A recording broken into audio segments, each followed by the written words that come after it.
Like almost no other genre in the industry, racing games seem to have the sharpest divide among fans. Some people prefer ultra-realistic games like Forza and Gran Turismo with hundreds of cars and physics that are close to perfect. But I've always felt that if I wanted to drive realistically, I could go get into a car and start actually driving. So when it comes to video games, I like something a little bit crazier, borderline messed up. This is just that. It's Cruis'n USA for the N64.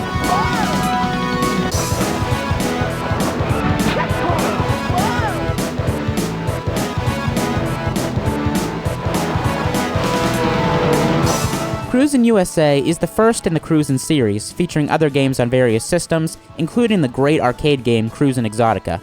You pick from a few different cars, and then you do just what the title says. You cruise across the USA. Well, not cruise, you really floor it, but you get the idea. As this is an arcade port, it features an arcade-style championship mode, where you must win a race to move on to the next. But I really don't understand why they couldn't just keep a point system, and then the winner would be whoever had the most points at the end of the last race. But I guess that's what makes it an arcade-style game. It doesn't have to make sense. Go for it! Gameplay in Cruis'n USA also really emphasizes that arcade style, with tons of crazy roadblocks and sights along the way, which often have to be avoided after only being in view for a few seconds. Subtle movements are pretty difficult to make, and you'll find yourself crashing into other cars fairly often. Now this is for a few reasons. First, the N64 doesn't have the best analog stick, and gentle pushes are hard to execute. Second, and probably more importantly, the game's hit detection is horrendous. Being a foot away from a car can still lead to a crash, and barely clipping another car can cause you to completely spin out of control.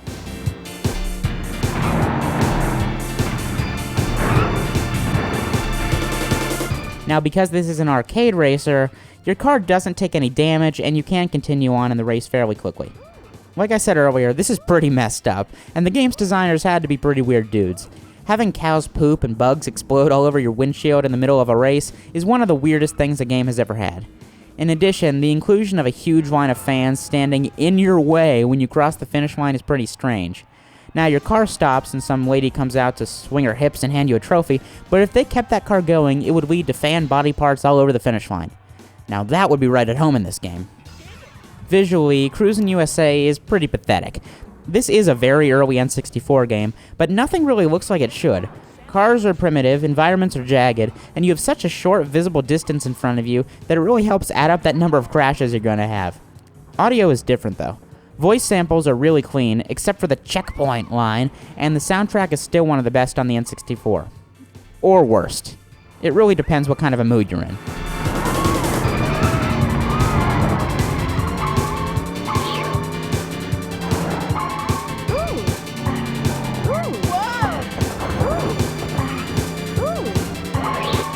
Cruis'n USA is a game that really shows how much the N64 has aged since its release, but it has a certain charm that has kept me playing all of these years. Maybe it's the joy of crashing into a school bus, or trying to understand why 120 miles per hour isn't enough to clear a jump, but I'm still playing it.